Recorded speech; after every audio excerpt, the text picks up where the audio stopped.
Assalamualaikum warahmatullahi wabarakatuh.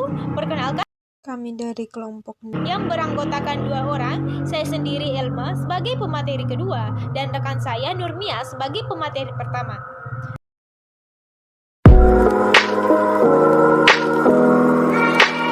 Nah, di video kali ini kami akan membawakan materi tentang kerangka pikir dan hipotesis penelitian. Untuk lebih jelasnya, simak video berikut ini. Niggas in my grill tryna phase me.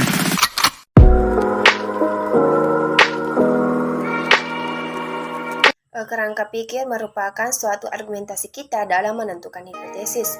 Dalam merumuskan suatu hipotesis, argumentasi kerangka pikir menggunakan logika deduktif untuk menentukan kuantitatif dengan memakai pengetahuan ilmiah sebagai premis-premis dasarnya.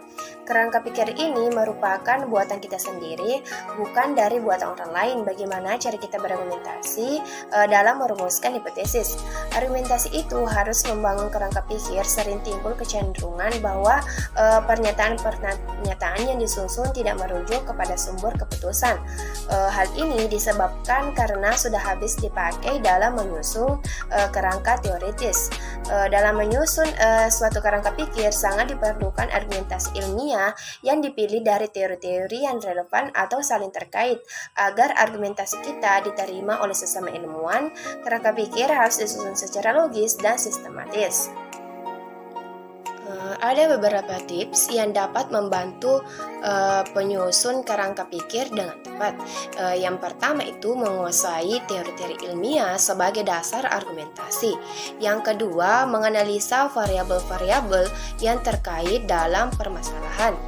Yang ketiga, membahasakan sendiri hasil pemahaman dan analisa landasan teori. Yang keempat, dapat menggunakan bahasa asosiatif seperti jika begini, maka begitu. Semakin yang ini begini, maka yang itu semakin begitu. Selanjutnya itu manfaat kerangka pikir. Kerangka pikir sangat berguna dalam perumusan hipotesis, terutama yang menggunakan metode deduktif. Pada metode deduktif, teori tak hanya sebagai alat penting untuk menyusun hipotesis, tapi juga paradigma penelitiannya. Nantinya, hasil peneliti akan menjawab apakah teori diterima atau diragukan, atau mungkin dibantah. Adapun dalam penelitian kuantitatif, yaitu penelitian dengan metode induksi, bertolak dari data, memanfaatkan teori yang ada sebagai bahan penjelas dan berakhir dengan suatu teori. Adapun kerangka pikir yang harus memenuhi kriteria sebagai berikut. Yang pertama, teori yang digunakan dalam berargumentasi hendaknya diikuti sebetulnya, serta mengikuti perkembangan teori yang mutakhir atau teori perkembangan zaman. Yang kedua, analisis filsafat dari teori-teori keilmuan yang diarahkan kepada cara pikir keilmuan yang mendasari pengetahuan tersebut harus disebutkan secara tersurat semua asumsi, prinsip atau postulat yang mendasarinya. Hipotesis berasal dari bahasa Yunani, yaitu hypo yang artinya di bawah dan tesis yang artinya pendirian, pendapat yang ditegakkan, dan kepastian. Nah, artinya hipotesa ini merupakan sebuah istilah ilmiah yang digunakan dalam rangka kegiatan ilmiah yang mengikuti kaidah-kaidah berpikir biasa secara sadar, teliti, dan terarah. Nah, dalam penggunaan sehari-hari, hipotesa ini sering juga disebut dengan hipotesis. Tidak ada perbedaan makna di dalamnya. Hipotesis atau hipotesa adalah jawaban sementara terhadap masalah yang masih bersifat praduga, karena masih harus dibuktikan kebenarannya. Nah, hipotesis ini adalah jawaban sementara terhadap rumusan masalah penelitian, di mana rumusan masalah penelitian telah dinyatakan dalam bentuk kalimat, pertanyaan, dikatakan sementara karena jawaban yang diberikan baru didasarkan pada teori yang relevan, belum didasarkan pada fakta-fakta empiris yang diperoleh melalui pengumpulan data. Nah, oleh karena itu, setiap penelitian yang dilakukan memiliki suatu hipotesis atau jawaban sementara terhadap penelitian yang akan dilakukan. Nah, dari hipotesis tersebut akan dilakukan penelitian lebih lanjut untuk membuktikan apakah hipotesis tersebut benar adanya atau tidak benar. Nah, ada 3 fungsi hipotesis dalam penelitian. Yang pertama, memperkenalkan penelitian untuk berpikir dari awal suatu penelitian. Yang kedua, menentukan tahap atau prosedur penelitian. Dan yang ketiga, membantu menetapkan bentuk untuk penyajian analisis dan interpretasi data. Ciri-ciri hipotesis. Yang pertama, hipotesis hanya dinyatakan dalam bentuk pernyataan atau statement, bukan dalam bentuk kalimat tanya. Yang kedua, hipotesis harus tumbuh dari ilmu pengetahuan yang diteliti. Hal ini berarti bahwa hipotesis hendaknya berkaitan dengan lapangan ilmu pengetahuan yang sedang atau akan diteliti. Yang ketiga, hipotesis harus dapat diuji. Hal ini berarti bahwa suatu hipotesis harus mengandung atau terdiri dari variabel-variabel yang diukur dan dapat dibanding-bandingkan. Hipotesis yang tidak jelas pengukuran variabelnya akan sulit mencapai hasil yang objektif. Yang keempat, hipotesis harus sederhana dan terbatas. Artinya, hipotesis yang tidak menimbulkan perbedaan-perbedaan pengertian serta tidak terlalu luas sifatnya. Jenis-jenis hipotesis. Yang pertama, hipotesis kerja atau disebut dengan hipotesis alternatif, disingkat juga dengan istilah HA. Hipotesis kerja menyatakan bahwa adanya hubungan antara variabel X dengan variabel Y atau adanya perbedaan antara dua kelompok. Rumusan hipotesis kerja bisa dilihat di bagian sini. Nah, yang pertama contohnya, jika orang makan banyak, maka berat badannya akan naik. Yang kedua, ada perbedaan antara penduduk kota dan juga penduduk desa dalam hal cara berpakaiannya. Yang ketiga, ada pengaruh makanan terhadap berat badan. Nah, yang kedua, hipotesis nol atau null hypothesis. Nah, ini biasa disingkat dengan istilah HO. Hipotesis nol sering juga disebut dengan hipotesis statistik. Nah, karena biasanya dipakai dalam penelitian yang bersifat statistis, yaitu diuji dengan perhitungan statistik. Hipotesis nol menyatakan bahwa tidak adanya perbedaan antara dua variabel atau tidak adanya pengaruh variabel X terhadap variabel Y. Pemberian nama hipotesis nol atau hipotesis nihil dapat dimengerti dengan mudah karena tidak ada perbedaan antara dua variabel. Dengan kata lain, selisih variabel pertama dengan variabel kedua adalah nol atau nihil. Nah, rumusan hipotesis nol bisa dilihat di bagian sini. Nah, yang pertama contohnya, tidak ada perbedaan antara mahasiswa tingkat 1 dengan mahasiswa tingkat 2 dalam hal disiplin. Nah, contoh yang kedua, tidak ada pengaruh jarak rumah ke sekolah terhadap kerajinan mengikuti kuliah. Suatu hipotesis harus dapat diuji berdasarkan data empiris, yakni berdasarkan apa yang dapat diamati dan dapat diukur. Nah, untuk itu peneliti harus mencari situasi empiris yang memberi data yang diperlukan. Nah, setelah kita mengumpulkan data, selanjutnya kita harus mengumpulkan hipotesisnya. Nah, apakah harus menerima atau menolak hipotesis? Nah, ada bahayanya seorang peneliti cenderung untuk menerima atau membenarkan hipotesisnya karena ia dipengaruhi bias atau prasangka. Dengan menggunakan data kuantitatif yang diolah menurut ketentuan statistik, dapat diadakan bias itu sedapat mungkin.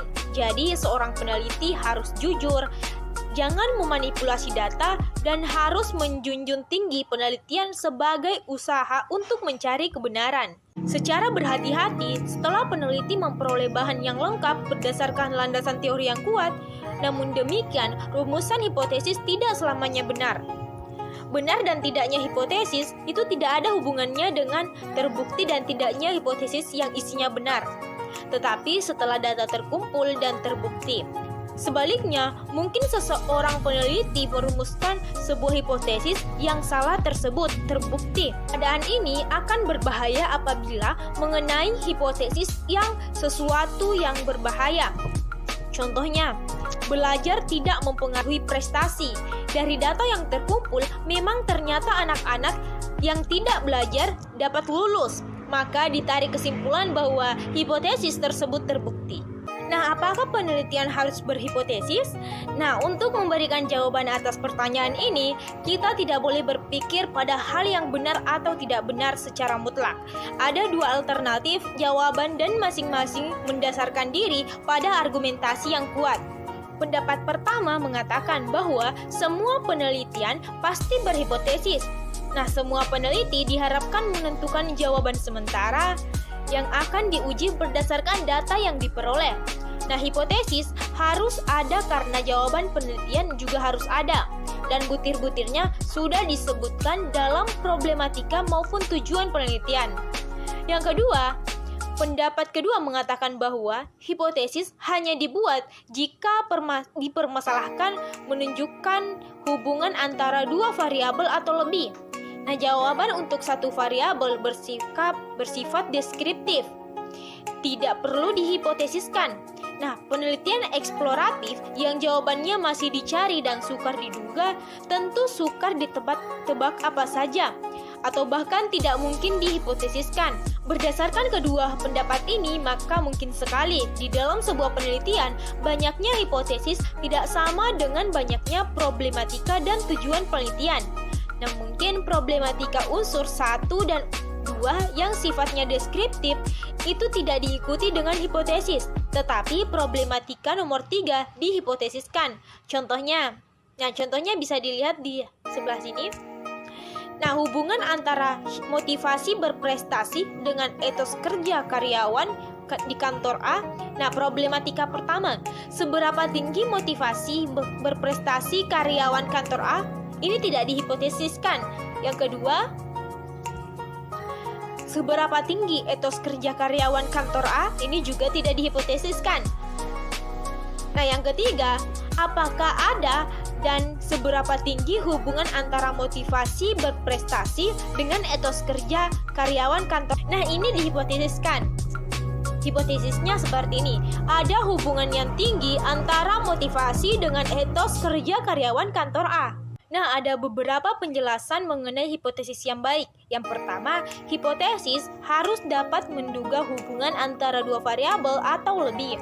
Nah, di sini harus dianalisis variabel-variabel yang dianggap turut mempengaruhi gejala-gejala tertentu dan kemudian diki sampai di mana perubahan dalam variabel yang satu membawa perubahan pada variabel yang lain. Yang kedua, hipotesis harus dapat diuji. Nah, hipotesis harus dapat diuji untuk dapat menerima atau menolaknya. Hal ini dapat dilakukan dengan mengumpulkan data-data empiris. Yang ketiga, hipotesis harus konsisten dengan keberadaan ilmu pengetahuan. Hipotesis tidak bertentangan dengan pengetahuan yang telah ditetapkan sebelumnya. Nah, dalam beberapa masalah dan terkhusus pada permulaan penelitian, ini harus berhati-hati untuk mengusulkan hipotesis yang sependapat dengan ilmu pengetahuan. Dalam beberapa masalah dan terkhusus pada permulaan penelitian, ini harus berhati-hati untuk mengusulkan hipotesis yang sependapat dengan ilmu pengetahuan yang sudah siap ditetapkan sebagai dasar. Serta poin ini harus sesuai dengan yang dibutuhkan untuk memeriksa literatur dengan tepat. Oleh karena itu, suatu hipotesis harus dirumuskan berdasarkan dari laporan penelitian. Dan yang keempat, hipotesis dinyatakan secara sederhana. Nah, suatu hipotesis akan dipresentasikan ke dalam rumusan yang berbentuk kalimat deklaratif. Hipotesis yang dinyatakan secara singkat dan sempurna dalam menyelesaikan apa yang dibutuhkan peneliti untuk membuktikan hipotesis tersebut. Nah, setelah mendengar penjelasan mengenai hipotesis tadi, tentu ada pertanyaan yang muncul dalam benak kita. Nah, seperti bagaimana sih sebenarnya peranan hipotesis dalam sebuah penelitian? Nah, secara garis besar, hipotesis dalam penelitian itu mempunyai peranan yang pertama, memberikan batasan dan memperkecil jangkauan penelitian. Yang kedua, memfokuskan perhatian dalam rangka pengumpulan data. Yang ketiga, sebagai panduan dalam pengujian serta penyesuaian dengan fakta ataupun data. Yang kelima, membantu mengarahkan dalam mengidentifikasi variabel-variabel yang akan diteliti atau diamati oleh si peneliti. Nah, dari hipotesis, peneliti menarik kesimpulan bahwa dalam bentuk yang masih sementara dan harus dibuktikan kebenarannya atau biasa disebut dengan hipotesis sebagai titik tolak atau arah dari hipotesis, peneliti menarik kesimpulan dalam bentuk yang masih sementara dan harus dibuktikan kebenarannya, itulah hipotesis.